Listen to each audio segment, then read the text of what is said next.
The desire of gold is actually not for gold. It is to achieve a sense of freedom and benefit. So where do you stand today in terms of benefit? Let's find out.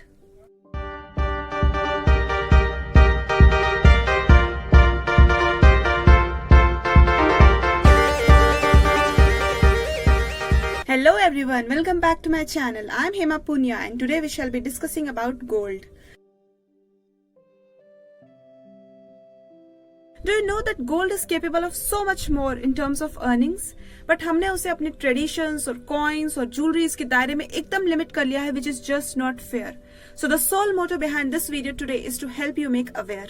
अगर आपको gold में investment करना है, if you have decided, then there are plenty of options online to help you regarding its procedural and technical aspects. But आपको gold में investment करना चाहिए या नहीं?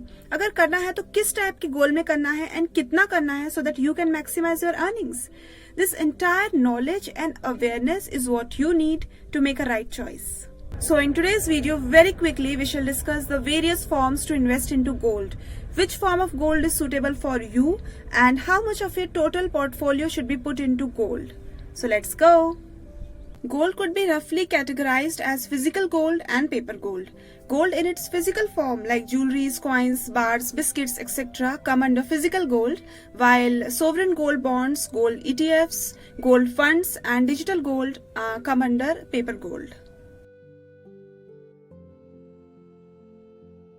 Gold ETF. Gold ETF are exchange traded funds with physical gold as the underlying asset. These ETFs are traded on stock exchanges like BSE or NSE where they can be traded, that is bought or sold. Purity is 99.5%. Minimum investment is 1 unit, which could be as low as ₹50. No storage hassles, no lock-in period, and the biggest benefit is its flexibility. You can purchase or sell the gold at the best prices by tracking the price movements online using your trading account. But it is mandatory to have a demat account and bear its cost and storage charges, which are not very high. If you hold the metal for less than 3 years, then it is taxable as per tax slab rate, and if more than 3 years, then 20% tax plus 4% cess. Sovereign gold bonds are the bonds issued by RBI. These are available in both paper form and demat form, but these bonds are meant exclusively for resident Indians only. Purity is 99.9% and you get a discount of ₹50 per gram on each online purchase. The biggest advantage of SGB, that is sovereign gold bonds, is its returns, which are always higher than the actual return on gold. This is so because the Government of India offers a fixed annual interest at 2.5% per annum. Now, this interest is earned irrespective of whether the price of gold rises or it falls. No storage hassles, no issues of safety. The only flip side of sovereign gold bond is its flexibility. It comes with a 8-year tenure and a 5-year lock-in period. So अगर आप 5 years से पहले encash कराना चाहते हैं, so that won't give you the desired benefit. So the flexibility is generally low. These bonds are exempt from capital gain taxation on maturity, which is a big relief. But the interest earned is added to your income and taxed as per the applicable slab rate. Gold funds. These are mutual funds with a fund of fund, that is FOF structure.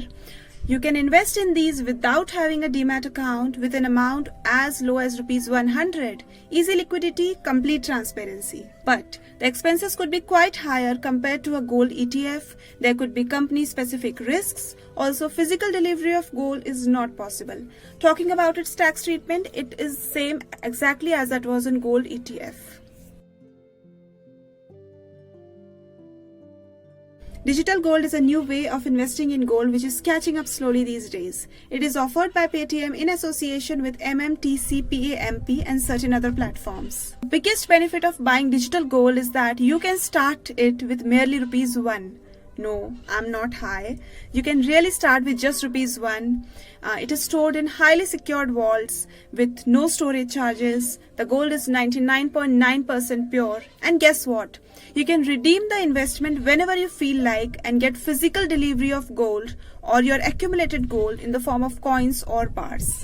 अब आप सोच रहे होंगे कि सब कुछ इतना perfect कैसे हो सकता है, कुछ तो गड़बड़ है. सो हियर इज द गड़बड़. The making charges and the transport charges are so high that they can even eat into your returns. Talking about physical gold, please note that buying jewelry that is physical gold cannot be considered as an investment because the making charges on jewelry could be as high as 25% plus GST in some cases, which cannot be recovered on resale. And then there are storage concerns, purity concerns, safety issues. So the overall return on physical gold shall always be lower than the actual return on gold. So buy it only if you are purchasing it for your wedding purpose or some other personal purpose. Talking about the tax part, it is 20% tax plus 4% cess if you resell the gold after holding it for more than 3 years. Now, the most important question, what should be your choice? So your decision should be based on 3 important factors: purpose, comfort level, and amount of investment. Number 1. What's your purpose? Is it wedding or wealth creation? If it's wedding, then definitely you will go for a physical form of gold like jewelries, coins, etc. But if your purpose is wealth creation, higher returns or tax benefits, then go for sovereign gold bonds without any doubt. Sovereign gold bond gives you the benefit of investing in the name of your minor child. So that's a plus point. Number 2, your comfort level. How comfortable are you managing online investments?